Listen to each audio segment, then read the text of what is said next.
Ini turut hadir bersama kami Kapolda Banten Bapak Irjen Pol Suyudi Aryo Seto SIK. Kemudian sebelah kanan saya dan Puspomal Laksda TNI Dr. Samista SH. Kemudian sini juga ada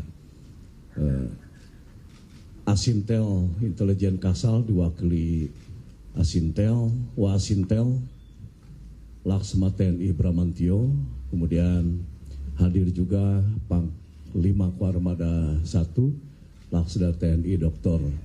Yos Suryono Hadi, MTRhan, Kadis Pamsanal, Laksma TNI Bambang Suseno, INDRP, para pejabat utama Koarmada RI dan pihak-pihak yang terkait lainnya. Kami menggelar konferensi pers ini untuk memberikan tanggapan resmi atas kesimpangsiuran pemberitaan terkait insiden atau kejadian penembakan di kilometer 45 res area tol Merak Tangerang pada tanggal 2 Januari 2025 yang diduga melibatkan 3 oknum anggota Angkatan Laut. Kami ingin menegaskan bahwa TNI Angkatan Laut tidak tinggal diam menghadapi permasalahan ini. Kami telah berupaya mengambil langkah cepat dan transparan untuk mencari bukti-bukti guna mengungkap kejadian sebenarnya melalui proses penyelidikan bersama antara Puspomal dan Polda Banten. Saya pertama kali menerima laporan terkait insiden ini pada tanggal 2 Januari 2025 malam sekitar pukul 20.00 dari Asintel Pangkoarmada RI bahwa 3 anggota yang pada saat itu berada di Pangkalan Pondok Dayung yaitu Sertu AA, Sertu RH, dan KLKBA di mana mereka mengalami pengeroyokan oleh sekitar 15 orang tak dikenal di res area kilometer 45 tol Merak Tangerang. Insiden berpangkal dari permasalahan pokok yaitu pembelian mobil. Dalam insiden tersebut diakui bahwa salah satu anggota melakukan tindakan penembakan. Setelah diketahui kemudian mengakibatkan korban. 1 orang meninggal dunia dan 1 orang luka-luka. Saat ini ketiga anggota tersebut proses penyidikan di Puspomal. Baru saja kami telah mengikuti paparan gelar perkara dari Polda Banten, dan di sini juga hadir Bapak Kapolda Banten terkait perkembangan kasus ini. Kemudian bila penyidikan terhadap oknum anggota yang terlibat oleh Puspomal selesai, selanjutnya akan dituangkan dalam berita acara pemeriksaan atau BAP. TNI Angkatan Laut sangat menghormati proses hukum dengan menjunjung tinggi asas praduga tak bersalah. Dalam penjelasan ini tidak ada yang ditutup-tutupi, semua terbuka. Kami ingin menegaskan sikap TNI Angkatan Laut bahwa siapapun anggota kami bila terbukti bersalah, kami akan tindak tegas sesuai peraturan perundang-undangan yang berlaku di TNI. Untuk memberikan informasi lebih rinci mengenai kronologi dan perkembangan penyidikan akan disampaikan dari pihak Polda serta Puspomal. Setelah itu dibuka sesi tanya jawab bagi rekan-rekan media. Demikian pengantar dari saya. Terima kasih atas perhatian. Kami persilakan pertama dari pihak Polda Banten untuk menyampaikan penjelasan yang akan disampaikan oleh Kapolda Banten. Dilanjutkan nanti penjelasan dari dan Puspomal. Silakan. Terima kasih. Baik, terima kasih Bapak Panglima. Assalamualaikum warahmatullahi wabarakatuh. Salam sejahtera untuk kita sekalian. Yang saya hormati Bapak Pangormada RI, Laksamana Madya TNI Dr. Denny Hendrata, SE MM CHRMP.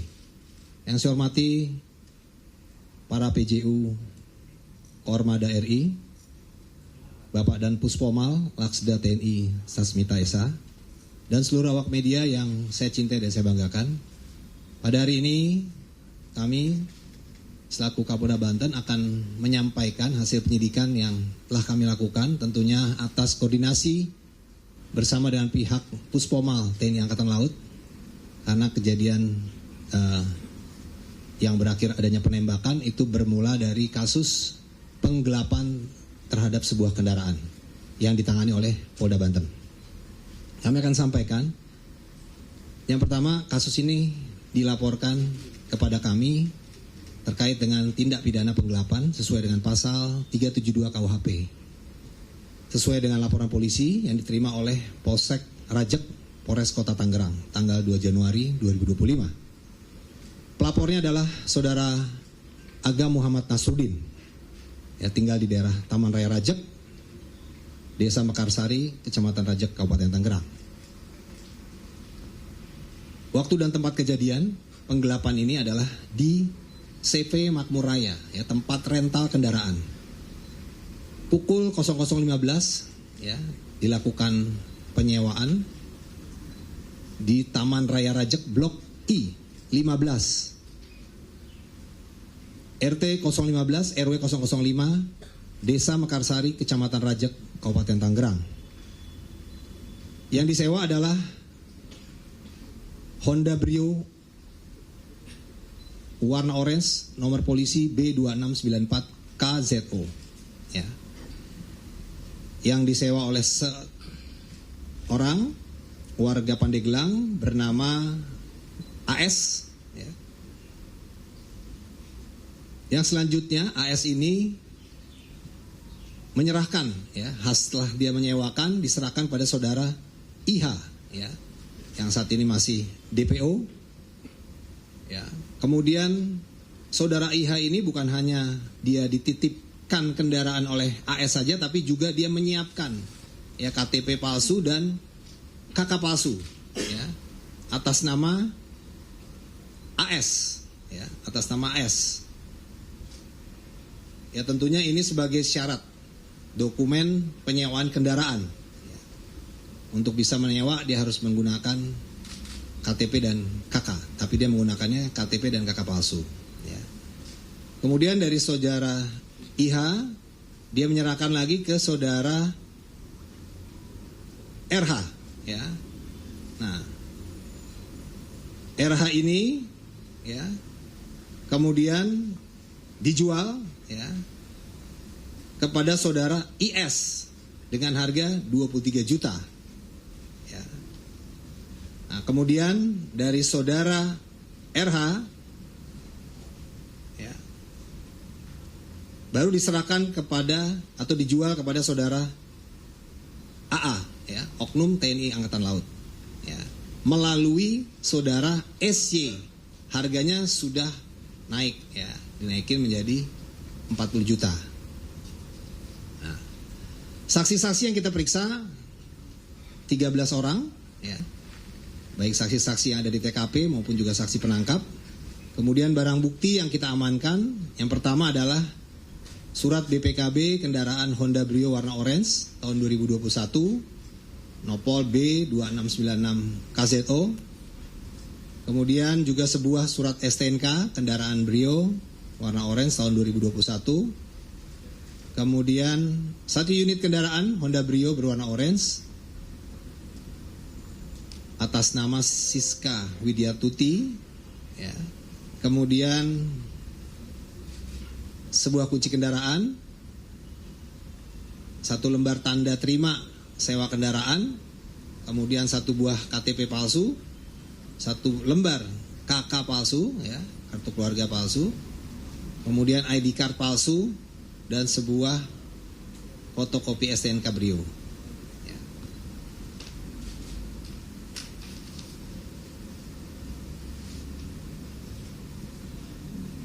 Nah, jadi itu, ya, proses daripada penggelapan, ya, rangkaian yang tadi saya sampaikan, sehingga mobil Brio ini setelah dikuasai oleh oknum anggota TNI AL, ya, kemudian dibawa, yang rencananya disewa itu untuk digunakan ke daerah Sukabumi, ya.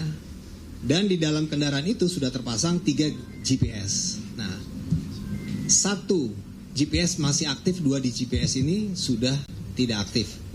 Karena 2 GPS ini mati, maka si pemilik rental, ya, Saudara Agam dan ayahnya dan juga stafnya, keluarganya melakukan pencarian secara sendiri, ya, secara mandiri, sehingga menemukan informasi kalau mobil ini ada di sekitar Pandeglang, ya. Kemudian lakukan pencarian ke arah sana secara mandiri, ya, sampai dengan kendaraan ini berpindah tempat, ya, sampai di kilometer 45 di Indomaret kilometer 45. Nah, disitulah terjadi, ya, upaya perampasan atau pengambil alihan, ya, maksudnya pengambil alihan dari pihak rental, ya, tapi karena adanya situasi yang agak tarik-menarik di sana sehingga terjadilah penembakan. Nah, nanti akan disampaikan untuk kejadian penembakan dari Pak dan Puspomal. Seperti itu. Baik, itu yang bisa kami sampaikan. Terima kasih. Wassalamualaikum warahmatullahi wabarakatuh. Terima kasih Pak Kapolda Banten. Sekarang giliran dari Danpus Pomal untuk menjelaskan apa yang sudah dilaksanakan penyidikan. Silakan.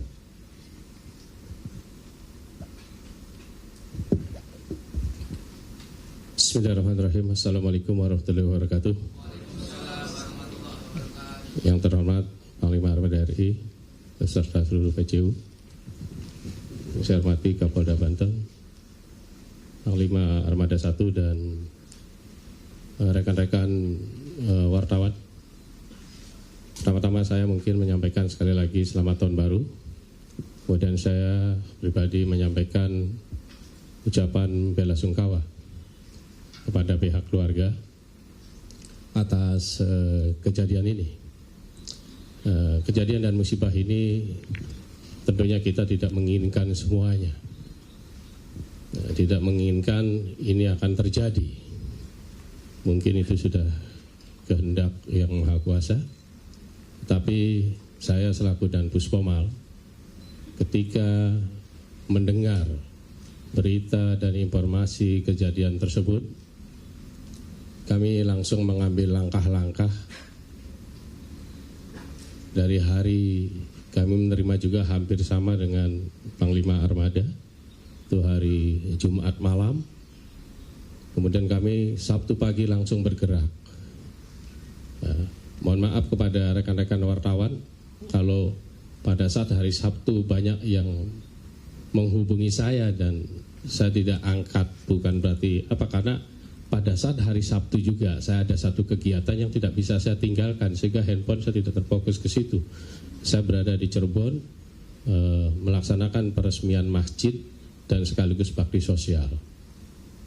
Tetapi staf kami pada hari Sabtu itu sudah bergerak mencari bukti-bukti awal dan berkoordinasi dengan institusi yang terkait, terutama dengan pihak kepolisian, ya, dengan Polda Banten khususnya. Ya, kami selalu berkoordinasi untuk mencari titik terang. Dari hasil penyidikan itu benar bahwa penembakan yang terjadi di kilometer 54 dilakukan oleh oknum 445 dilakukan oleh oknum TNI Angkatan Laut. Sebagaimana yang telah disampaikan oleh Bapak Panglima Armada RI maupun Bapak Kapolda Banten, kami Puspomal akan terus mendalami.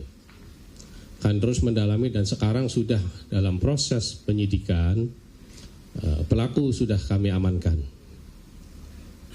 Kami dari jajaran TNI Angkatan Laut, sebagaimana sampaikan oleh Panglima Armada RI, kami akan selalu terbuka dan akan menyampaikan fakta apa adanya. Apabila ada satu keterlibatan yang betul mengarah pada suatu tindak pidana, jajaran polisi militer tentunya akan memeriksa sesuai dengan ketentuan hukum yang berlaku. Maka dari itu kami mohon kepada rekan-rekan wartawan, berikan waktu kami untuk melakukan ini. Kami bekerja terus, bahkan bukan hanya siang, tapi siang malam kita melakukan pengejaran-pengejaran, melakukan pengumpulan saksi-saksi dan pengumpulan barang-barang bukti yang ada yang terkait dengan peristiwa ini. Sehingga peristiwa ini akan terang apa sih yang sesungguhnya akan terjadi. Tetapi secara gambaran tadi terjadi penembakan sebagaimana yang telah disampaikan oleh Bapak Kapolda tadi. Itu lebih gampang tuh dari Bapak Kapolda, dan nanti akan kami dalami lagi sehingga peristiwa ini betul-betul akan menjadi terang. Yakinkan kepada kami bahwa kami jajaran TNI Angkatan Laut akan memproses sesuai dengan ketentuan yang berlaku. Yakinkan itu. Ya, karena pada sampai dengan saat ini kita banyak sekali kejadian-kejadian yang selalu melibatkan anggota TNI Angkatan Laut. Ya, apabila itu terbukti dan kita akan langsung kepada proses-proses hukum. Seperti mohon maaf kalau saya singgung sedikit peristiwa Nias. Mungkin ada satu pembunuhan di Nias pada saat pencalonan masuk anggota TNI AL, dan kita proses, dan itu sudah putusannya adalah seumur hidup. Dan itu kita proses. Bahkan itu yang melakukan, mohon maaf nih, yang melakukan penipuan tersebut, pembunuhan tersebut adalah anggota Pomal itu sendiri, seorang bintara. Ini sebagai bukti bahwa TNI Angkatan Laut akan konsisten dengan penegakan dan komit dengan penegakan hukum itu sendiri. Mungkin sedikit itu yang kami sampaikan proses, karena sampai dengan saat ini masih terus bergulir proses itu kami laksanakan, dan pelaku sudah kami amankan, dan beberapa barang bukti juga sudah kami terima baik dari Polda maupun yang dapat kami temukan di lapangan. Demikian, terima kasih. Assalamualaikum warahmatullahi wabarakatuh.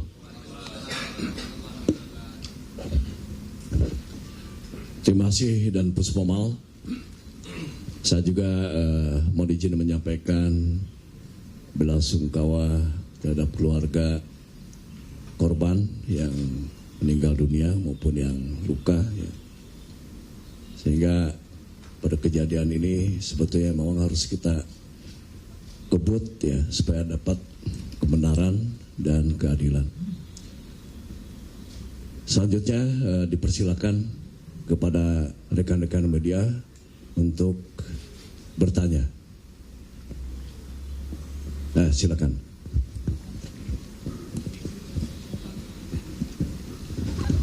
Selamat pagi menuju siang, Pak Panglima, Pak Dan Puspomal, Pak Wasintel, Pak Kapolda, pejabat tinggi TNI AL yang lain. Izin Bapak, nama saya Santi Pak dari media IDN Times.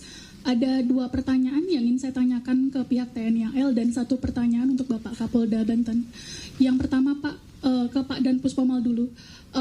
Berdasarkan pemeriksaan awal, itu kan ada 2 korban yang terkena luka tembakan dan 1 meninggal. Apakah yang menembak adalah 1 orang menembak 2 orang yang berbeda, atau 2 orang masing-masing menembak 1? Karena berdasarkan informasi yang media terima, yang diamankan sejauh ini ada 2 anggota TNI AL. Begitu. Kemudian ke Pak Pangko Armada, Pak izin, di media sosial dan di publik itu terbentuk persepsi bahwa oknum anggota TNI AL ini diduga membackingi begitu. Jadi bukan seperti yang digambarkan oleh Pak Kapolda menjadi pembeli dari mobil yang mungkin mereka tidak tahu bahwa mobil itu sebenarnya sudah digelapkan dari pelaku pertama yang menyewa mobil dari korban begitu Pak. Bagaimana tanggapan TNI AL terhadap persepsi yang sudah kadung terbentuk di ruang publik ini?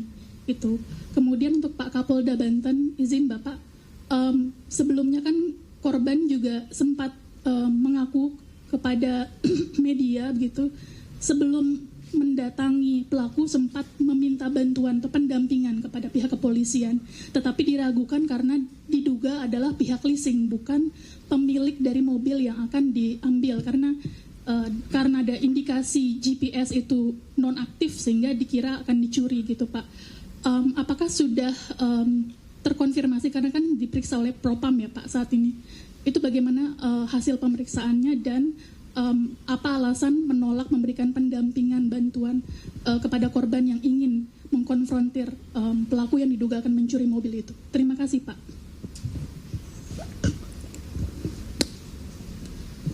Ini kita jawab satu persatu dulu atau gimana? Ya, kita jawab satu persatu aja dulu ya. Mungkin tadi yang pertanyaan ke Puspomal dulu.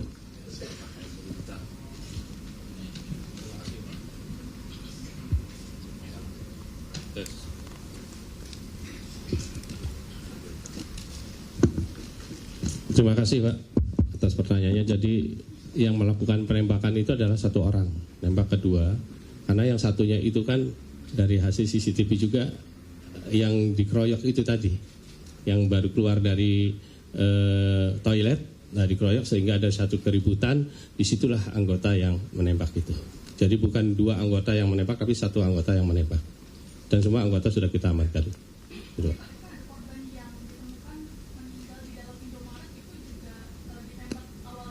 Iya, betul, awalnya di lokasi itu, kemudian diamankan ke Indomaret itu dari hasil CCTV itu. Jadi dua orang ditembak oleh satu orang di posisi bukan di dalam, bukannya di luar itu. Itu. Saya menjawab bagian saya, yaitu persepsi publik bahwa sudah terbentuk anggota TNI AL ini yang membackingi penadah. Justru saya gelar konferensi pers ini untuk supaya semua tahu ya, bahwa kejadian yang sebenarnya seperti apa. Makanya kan ini dihadirkan Bapak Kapolda Banten dan Puspomal ya. Dan informasi awal yang saya terima itu ya pengakuan langsung ya kan dari 3 anggota ini ya nanti kan bergantung kepada hasil penyelidikan dari dan Puspomal ya sementara ini kita melihatnya ini adalah murni sebagai pembeli karena ingin memiliki sebagai kendaraan untuk pribadi. Dan nanti mungkin akan dijelaskan oleh dan Puspomal bagaimana rangkaian tadi sudah disampaikan ya kan, bagaimana kejadian itu juga tampak tidak ada rasa bersalah ya kan ya. Dan itu ada rangkaian tadi menurut pengakuan dari salah satu anggota ya, itu kan tadi disebutkan oleh Bapak Kapolda beli dengan 40 juta. Dan itu kan mobil diambil tanpa surat. Dan itu ada perjanjian yang mungkin nanti akan didalami. Benar apa tidak, ya itu nanti dari dan Puspomal. Yang sebetulnya harga itu juga belum selesai. Ya, tadi kan bukti transfer DP 40 juta. Ya, dan itu ada di dalam pembelian itu kan awalnya dari online seharga 135 juta. Nah karena si penjual itu tidak bisa memberikan surat STNK dan BPKP, makanya perjanjian ya, dan sebetulnya itu sudah mau di cancel ya kan, nggak jadi dah gitu kan. Nah, tapi ya bujuk rayu tadi situ akhirnya ya dibawa juga. Nah mungkin ini bisa salah satu yang bisa dikembangkan ya kan, karena kami mendapat laporan kan tidak hanya sekedar ini pangkalnya apa sih masalahnya itu kan, pasti saya sebagai atasan ya kan, mereka juga ingin mendalami ya, supaya saya bisa melihat ke dalam ini prajurit ini melakukan apa ya, dan tentu kita tidak punya kewenangan untuk melaksanakan penyidikan ya, dan tanpa ada kerjasama ini tentu tidak akan bisa dapat diselesaikan di pengadilan nanti. Terjawab ya? Ya, masih. Baik, terima kasih. Kami akan menyampaikan terkait dengan apa yang ditanyakan, bahwa memang betul ada peristiwa saudara Agam ya bersama saudara Samsul dan 3 orang lainnya, jadi berlima, sebelum kejadian penembakan di TKP kilometer 45 itu sempat datang ke Polsek Cinangka ya, Polres Cilegon. Nah, datang sekitar pukul 02.30 waktu Indonesia bagian Barat. Kemudian diterima oleh anggota piket yaitu Brigadir Dery Andriani dan Bribka Dedi Irwanto. Ya. Nah, terjadi komunikasi di sana, ya, bahwa Saudara Agam menyampaikan bahwa mobil rentalnya itu dibawa oleh penyewa, ya, yang dibawa ke arah Saketi Pandeglang. Ya. Nah, kemudian disampaikan juga bahwa GPS-nya tinggal 1 yang aktif, yang 2 sudah tidak aktif. Jadi diduga sudah ada upaya untuk melakukan penggelapan, gitu kan? Nah,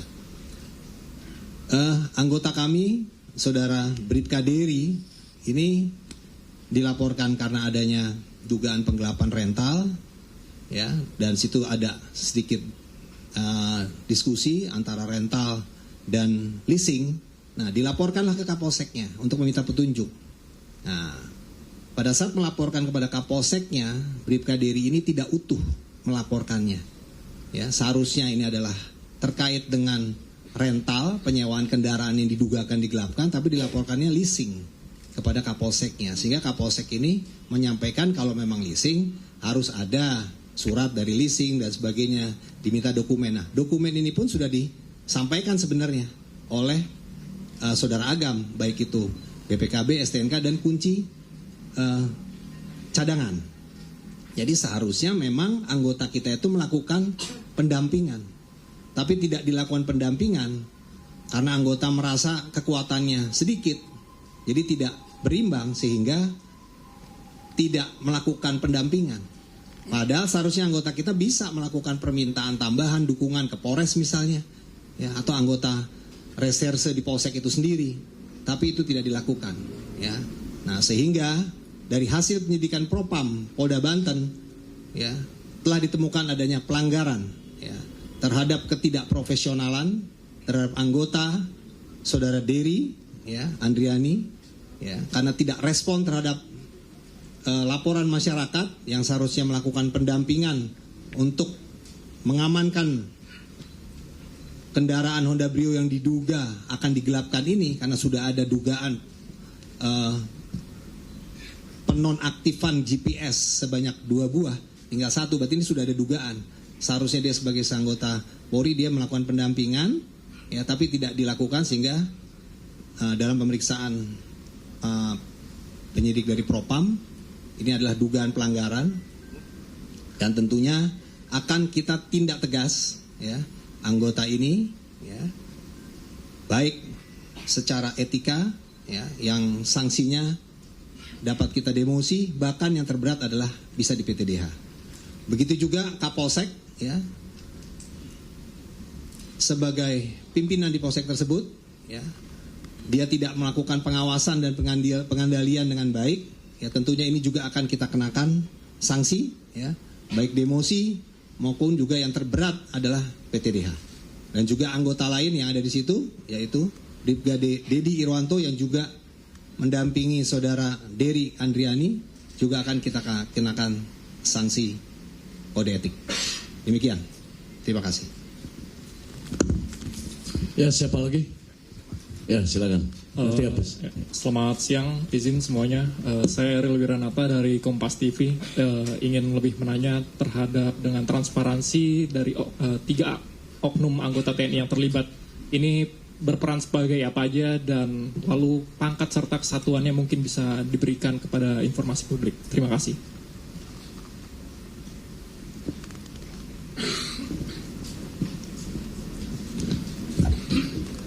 Terima kasih.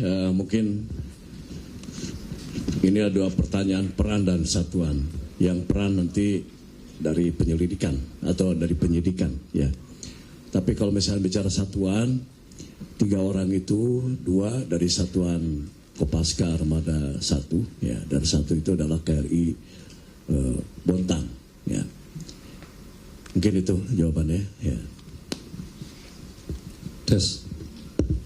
Baik, untuk dari peran, dari hasil lidik yang sudah kami laksanakan sampai dengan saat ini, yang kita nanti akan masuk ke dalam proses penyidikan.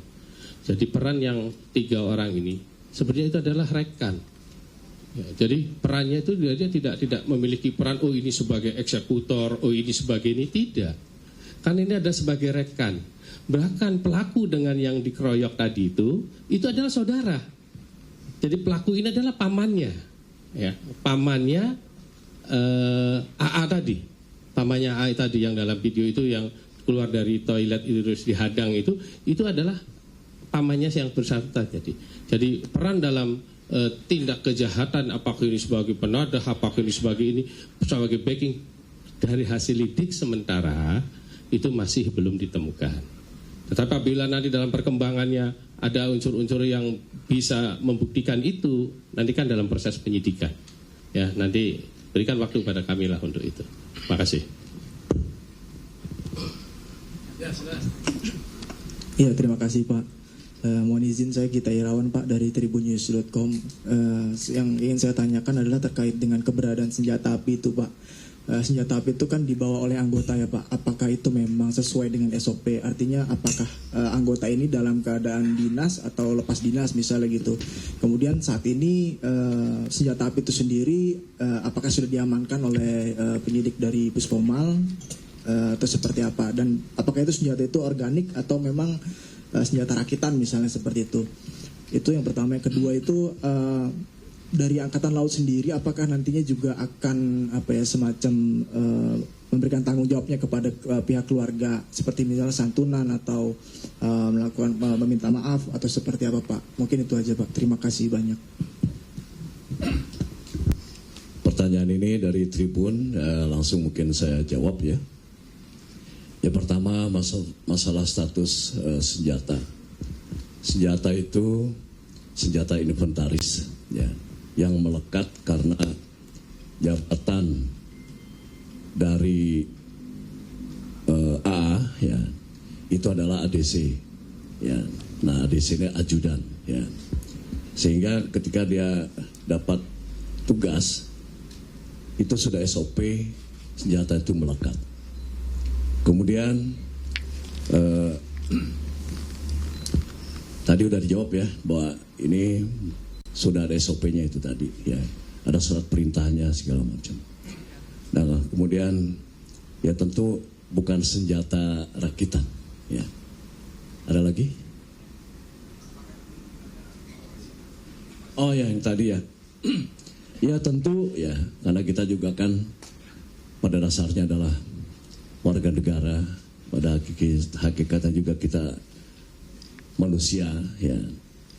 Kalau kita melihat ada kejadian seperti ini ya, tentu bukan hanya sekedar menyampaikan bela sungkawa ya, tapi juga kita akan datang ya ke rumah duka. Nah, saya belum memastikan waktu karena sebetulnya ini kan masih beberapa hari yang kita juga tidak tahu ini ya mau kemana ya kan. Dan baru terang benderang ada alamat segala macam itu dari Pak Kapolda gitu. Jadi sekali lagi ya tentu saja bela sungkawa dan mungkin nanti ada bantuan ya, untuk bisa kami berikan kepada mereka ya. Ada lagi Mas? Ya.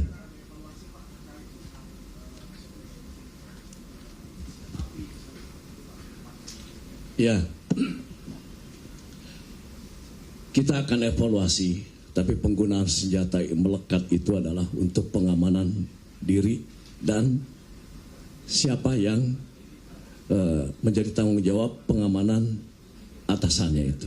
Ya, karena kalau misalkan terjadi sesuatu terhadap atasannya, maka orang yang pertama melekat itulah yang mengamankan, ya kan? Kita bicara masalah SOP tadi, ya kan? Nah, kalau saya dihadapkan kepada pengeroyokan, berarti kan sebetulnya kan sama-sama nggak tahu siapa yang akan mati, ya kan ya. Nah, jadi kita saja kalau misalkan terdesak ya dikeroyok pasti akan mencari, akan bela diri, ya kan, akan mencari suatu benda yang mungkin bisa untuk membela diri, mengamankan. Nah, ini mungkin digunakan ada senjata api, ya. Dan itu kan senjata apinya kan bukan itu kan dibawa ya kan ya gitu. Nah mungkin sementara itu ya untuk evaluasi nanti kita akan evaluasi ya sebentuk bagaimana ke depan ini untuk penggangan senjata api ini.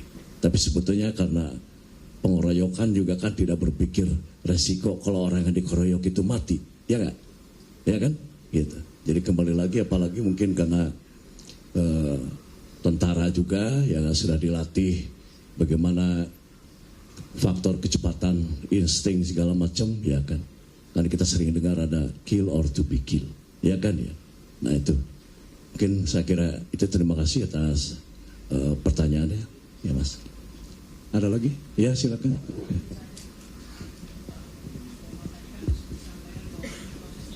Mike.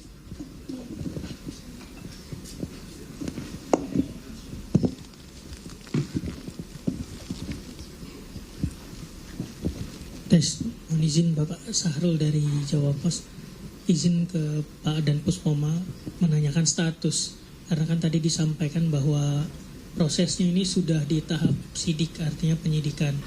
Kami ingin tanyakan dari 3 orang ini apakah memang semuanya sudah berstatus tersangka atau semuanya masih terperiksa, Bapak? Terima kasih. Baik, terima kasih ya atas pertanyaannya Mas Arul. Jadi anggota ini sekarang sudah ditahan di tempat kami dan sesuai dengan surat penahanan dari Ankum sudah kami terima, terhitung karena hari Sabtu yang lalu itu anggota sudah kita amankan. Nah, karena masih dalam proses lidik ya, kami selalu maraton lidik, masih belum kami tetapkan gitu. Nah sekarang setelah ada tanda-tanda dengan beberapa bukti, maka kami yang bersangkutan masuk proses penyidikan dan sudah kami tetapkan. Bukti penahanan sementara dalam 20 hari pertama itu sudah ditandatangani oleh Ankum, terhitung dari mulai hari Sabtu. Itu Mas. Ya. Ya kita sudah dalam menjurus ke sana sudah gitu ya. Karena dengan ditandatanganinya penahanan itu sudah masuk kepada proses. Karena pintu gerbang untuk memasuk dalam proses penyidikan kan itu. Ya, makasih. Ada lagi? Kalau misalnya tidak ada, semua sudah menjawab ya. Dan sudah kami jelaskan kronologi dan perkembangan penyidikan kejadian.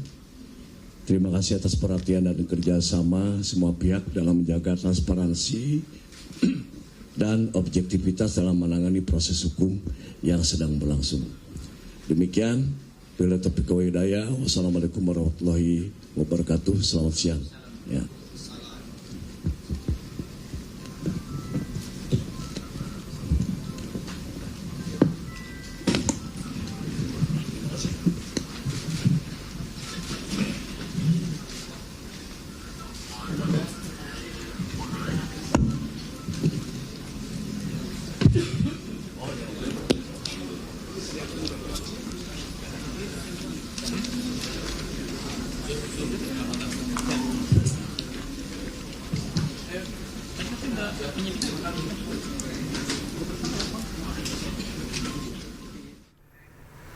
Ya pemirsa, kembali di Breaking News bersama saya Pram Sejaya. Pemirsa, Satreskrim Polresta Tangerang berhasil mengamankan 2 orang terduga pelaku yang terlibat dalam penembakan bos rental mobil di rest area kilometer 45 Tol Tangerang Merak.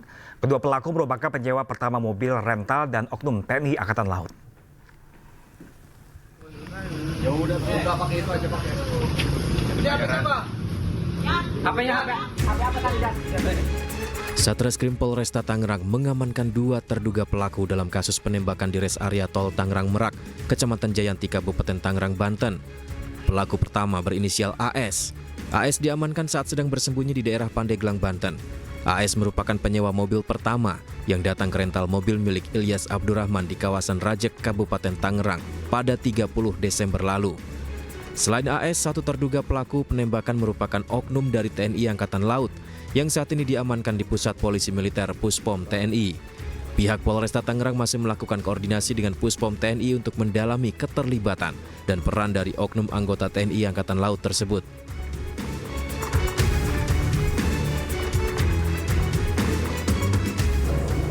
Dugaan pelaku, jadi satu orang yang sudah kita amankan, yaitu saudara AS, yaitu yang menyewa kendaraan rental tersebut.